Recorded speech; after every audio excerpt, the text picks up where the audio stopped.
नमस्ते बच्चों, आज हम चैप्टर 3 को लेकर चलते हैं। और जैसे आपको दिख रहा है कि हमारा वही पीरियड है 600 ईसा पूर्व से 600 ईस्वी का, जो हम पिछले चैप्टर में भी पढ़ चुके हैं और अगले चैप्टर में भी यही पीरियड पढ़ेंगे। इस चैप्टर में हम सिर्फ सामाजिक इतिहास पढ़ेंगे, सोशल हिस्ट्री के। इस पीरियड में सोसाइटी कैसी थी, सोसाइटी को हम एक दृष्टि से देखना चाहेंगे कि क्या क्या मेन मुद्दे थे इस समय सोसाइटी में। ठीक है, और ये लेसन तो आप पढ़ ही रहे हैं, और ये लेसन को पढ़ भी रहे हैं आप, और इसमें से क्वेश्चन आंसर्स भी बना रहे हैं, आपकी ऑनलाइन क्लासेस भी हो रही हैं, सब तरह से आपकी तैयारी हो रही है। पर मैं तो आपको आपके 80 नंबर के थ्योरी के पेपर में जो 20 मार्क्स का ऑब्जेक्टिव है, मैं सिर्फ उसी को पकड़ूंगी इस वीडियोस में। जो मेरी सारी वीडियोस होंगी वो 20 मार्क्स आपको पूरे के पूरे 20 मार्क्स दिलवाने के लिए होंगी। ठीक है, तो अब जो हम ये पीरियड पढ़ रहे हैं सामाजिक इतिहास का, इसमें देखिए कि 600 ईसा पूर्व से 600 ईस्वी का पीरियड है। और इसमें वो यही बता रहा है कि देखिए, अब सेकंड पैराग्राफ में देखिए, वो कह रहे हैं इतिहासकार इन सभी प्रक्रियाओं को समझने के लिए प्राय साहित्यिक परंपराओं का उपयोग करते हैं। समाज को देखने की कोशिश करते हैं कि समाज यूजुअली हम साहित्य से ज्यादा पहचान पाते हैं। ठीक है, और इस समय के लिए सबसे हमें जो एक बहुत ही बहुमूल्य साहित्य मिल रहा है वो हमें मिल रहा है महाभारत। महाभारत के बारे में अब ये सारी बातें आप पढ़ चुके हैं क्लासेस में। तो अब आप देखिए कि इस पैराग्राफ पे देखिए, ऊपर के पैराग्राफ्स में इंट्रोडक्शन में आपको सिर्फ उसने यही बताया है कि महाभारत का इस अध्याय को समझने के लिए, सोशल हिस्ट्री को समझने के लिए हम लोग उसका उपयोग कर रहे हैं। अब इस पैराग्राफ में देखिए वो क्या कह रहे हैं, महाभारत का विश्लेषण करते हुए, महाभारत एक विशाल महाकाव्य है। ये याद रखिएगा कि भारत के दो बड़े महाकाव्य हैं हमारे, एक रामायण और एक महाभारत। ठीक है, तो वन ऑफ दोज एपिक्स है ये, जो हमारे जो दो एपिक्स माने जाते हैं। और अभी जो फिलहाल महाभारत का स्वरूप है हमारे पास, वो 1,00,000 श्लोक से अधिक उसमें होते हैं। ठीक है, और उसमें अलग अलग विभिन्न सामाजिक श्रेणियों और अलग अलग परिस्थितियों का लेखा जोखा है। एक चीज बहुत गौर से हमें याद रखने वाली बात है, समझने की बात है कि इसकी रचना 1000 वर्ष तक होती रही है। कब से शुरू हुई है? 500 ईसा पूर्व से 500 BC ऑनवर्ड्स इसकी रचना शुरू हो गई है। और वो समय के साथ साथ अलग अलग टाइम पे अलग अलग लोगों द्वारा उसकी रचना हुई है, और उसमें वो डेवलप करता गया, प्लॉट डेवलप करता गया है, और 1000 वर्ष उसमें लगे हैं। इसमें क्या बताया गया है कि विभिन्न सामाजिक समुदायों के आचार व्यवहार के मानदंड को तय करते हैं। मतलब वो एक, आप बता सकते हैं, एक सोशल नॉर्म्स डिसाइड हो जा रहे हैं, किस तरह का समाज डेवलप कर रहा था। और इस महाभारत के बारे में तो बहुत रिसर्च वर्क चल रहा है, आज तक रिसर्च वर्क चल रहा है। आपके बुक में जो एक हाईलाइट किया है आपके अगले पेज पे, वो है कि 1919 में एक संस्कृत के विद्वान है जिन्होंने इसमें रिसर्च वर्क किया है, जिसको हम कह सकते हैं परियोजना कार्य किया, जिनका नाम है, ये आपकी हाईलाइट करने की चीज है, VS सुप्तांकर। ठीक है, सुप्तांकर, संस्कृत के विद्वान VS सुप्तांकर, और उन्होंने 1919 में, और एक पूरी उनकी टीम तैयार हुई है। अब बताइए, 1919 में ये काम शुरू हुआ और इसको करने में उनको 47 वर्ष लग गए, प्रोजेक्ट को तैयार करने में। और पूरा डीप स्टडी किया उन्होंने, अनेक विद्वानों ने मिलकर महाभारत का समालोचनात्मक संस्मरण तैयार किया। और क्या किया उन्होंने?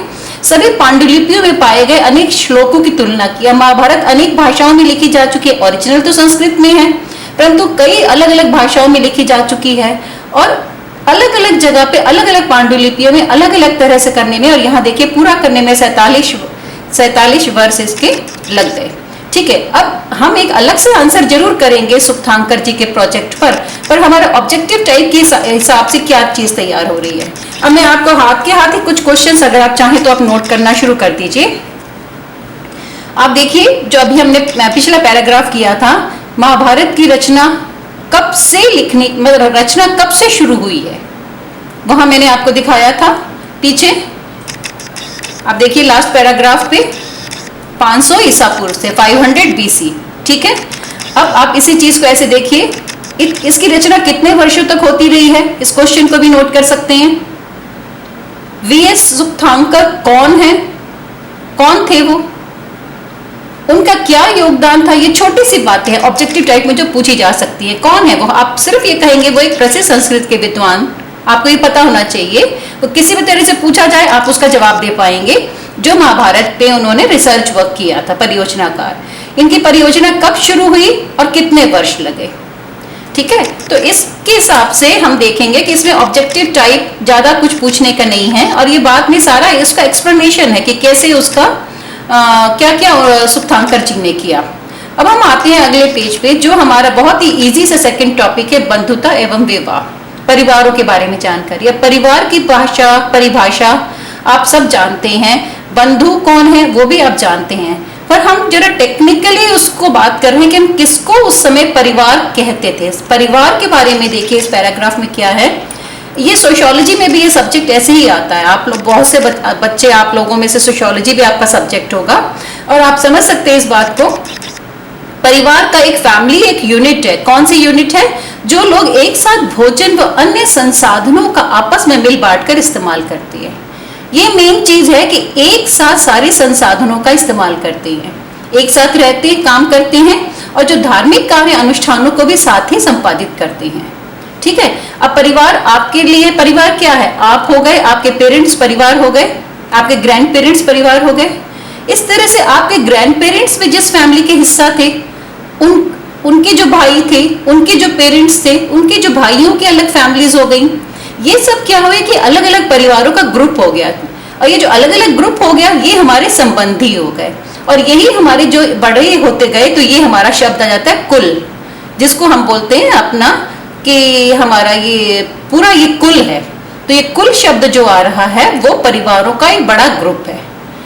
ये पीरियड याद कीजिए जो हम पढ़ रहे हैं, इसमें सब एक ही वर्ण के लोग हैं, जो एक ही परिवार के हैं या एक ही कुल के हैं, या वो जो कुल आगे बढ़ता जाता है विवाह के द्वारा, तो क्या होता है कि धीरे धीरे वो एक जाति समूह भी, तकरीबन कहीं ना कहीं वो एक जाति समूह भी थे।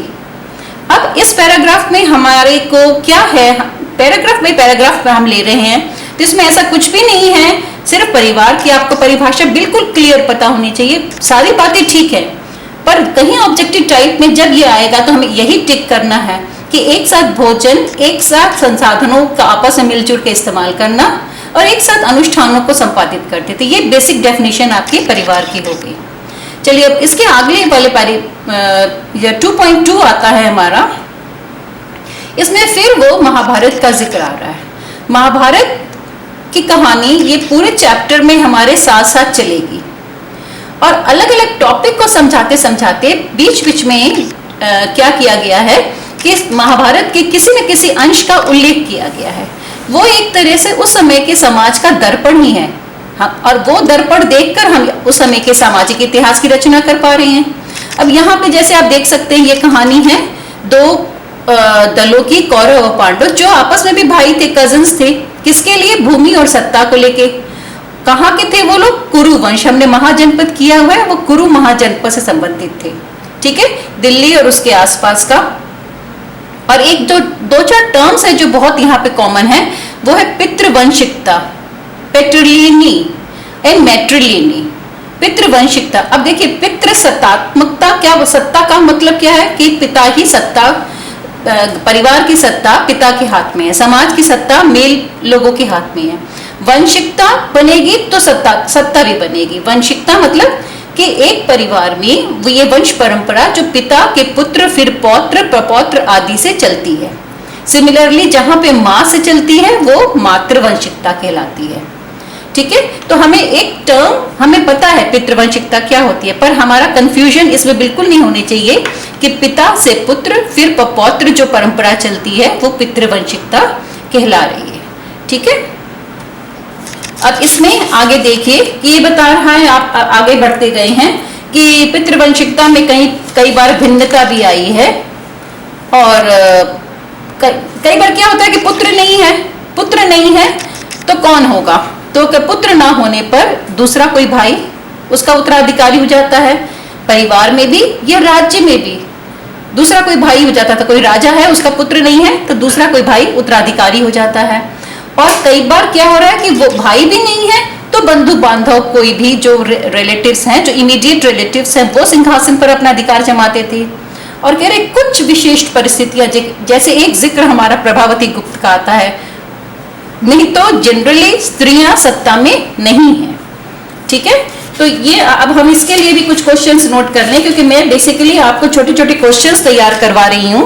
तो आप देखिए यहाँ पे आप ये नोट कर लीजिए, मैं बोलती भी जा रही हूं कि परिवार का अर्थ है क्या है? वे लोग जो इकट्ठे खाना खाते हैं और घर के सभी संसाधनों का इस्तेमाल करते हैं, या एक ही गोत्र के लोग हैं, या एक ही वर्ण के लोग हैं, या एक ही श्रेणी के लोग हैं। तो अब देखिए, हमें लगेगा ये सारी बातें एक जैसी हैं, पर आप देखिए ध्यान से कि हमें बिल्कुल एग्जैक्टली हिट करना है जो मेन पॉइंट है। जो लोग सारे संसाधनों का इस्तेमाल करते हैं, वो एक ही गोत्र के हों, ठीक है, गोत्र के हो सकते हैं पर अलग अलग रह रहे हैं तो एक ही परिवार नहीं होगा ना। एक ही वर्ण के हों, श्रेणी, फिर वो आपका व्यापार वाली बात आ जाती है। तो हमारा जो नियरेस्ट, जो सबसे नियरेस्ट जो आंसर होगा वो नहीं, आंसर हमारा फर्स्ट होगा। अब ऐसे में आपको ये सेवेंथ क्वेश्चन देखिए, मैं आपको बता रही हूँ सही और गलत। पितृवंशिकता का अर्थ है पिता घर का मालिक है, या पिता से वंश परंपरा, पिता से पुत्र, फिर पपौत्र से होती है।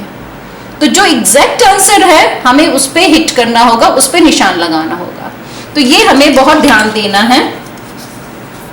एक दो और क्वेश्चंस जो मुझे मिले हैं, समझ में आए हैं, मैंने आपके लिए नोट किया है कि महाभारत की कहानी किस महाजनपद से संबंधित है। ये नोट कर लीजिए, कौशल, मगध, गांधार या कुरु। एग्जैक्ट बिल्कुल पता होना चाहिए आपको, कुरु। अभी जो मैंने जिक्र किया क्वेश्चन 9, कभी पुत्र ना होने पर शासन किसके पास जाता है? दूसरे भाई के पास, पत्नी के पास, रिश्तेदार के पास, या कोई भी नहीं, तीनों में से। ठीक है, एक और आगे हम बढ़ते हैं, एक कंसेप्ट हमारे आ रहे हैं, देखिए अगले पेज पर। एक विवाहों के जहां आपके अलग अलग प्रकार दिखाए गए हैं। ये जो बॉक्स है इसको देखिए, इस बॉक्स को देखने से हमें बहुत कुछ पता लग जाएगा। एक यहाँ पे अंतर्विवाह, बहिर्विवाह, बहुपत्नी, बहुपति। बहुपति पत्नी और बहुपति तो कंफ्यूजिंग नहीं है ना, ये तो समझ में आ जाएगा कि जहां अनेक पत्नियां रखने का रिवाज है वहां वो बहुपत्नी हो गया। जहां पति, एक स्त्री अनेक पति रख सकती है तो वो बहुपति हो गया। ये दोनों बहुत इजी हैं। जो मुश्किल लगता है बच्चों को जनरली, वो कंफ्यूज होते हैं अंतर्विवाह में और बहिर्विवाह में। बहिर्विवाह को ऐसे याद कर लीजिए, बहिर बाहर का, जो चीज हमें अपने ग्रुप्स में से नहीं लेनी है वो बाहर के ग्रुप से लेनी है, ऐसे सोच लीजिए। ठीक है, अब लेसन पढ़ते समय गोत्र आप पढ़ चुके हैं, मैं दोबारा अभी अगले पेज पे फिर आपसे डिस्कस भी करूंगी। गोत्र क्या होता था? एक ऋषि मुनि से जो एक परिवार का एक नाम चल पड़ा, और ये माना जाता है कि वो एक ही परिवार है, वो एक ऋषि मुनि के एक ही परिवार है वो। चलिए मैं अगले पेज पे दोबारा डिस्कस करती हूँ। बहिर्विवाह मतलब एक ही परिवार के लोग तो अपने ही परिवार में विवाह नहीं करेंगे ना। बहिर मतलब इस गोत्र से हमें बाहर जाना है विवाह करने के लिए, वो गोत्र नहीं होना चाहिए। और अंतर्विवाह मतलब हम अपने ग्रुप में करते हैं, अपनी जाति में करते हैं, जैसे लोग बोलते हैं बोलचाल की भाषा में अपनी बिरादरी में करते हैं। ठीक है, तो ये अंदर आने वाला, और बहिर जो हमें अपने ग्रुप से बाहर जाना है। तो इस तरह से अगर आप छोटे से अपने को समझा सकेंगे ये अंतर्विवाह और बहिर्विवाह, तो ये दोनों कंसेप्ट हमारा क्लियर हो जाता है। तो एक क्वेश्चन इसका भी हम रख लेते हैं। अब देखिए क्वेश्चन ये है, बहिर्विवाह का अर्थ जाति से बाहर विवाह, अनेक पति होने की पद्धति, गोत्र से बाहर विवाह, या इन तीनों में से कोई भी नहीं। अब आपका समझना है कि बहिर्विवाह का अर्थ क्या है।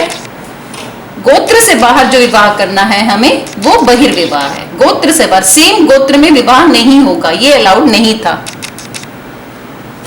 ठीक है, तो चलिए अब अगला टॉपिक हम शुरू अगले वीडियो में करते हैं। इतना आप तैयार कर लीजिए, बिल्कुल कंसेप्ट्स क्लियर। कोई प्रॉब्लम हो तो आप जरूर पूछ सकते हैं मेरे से।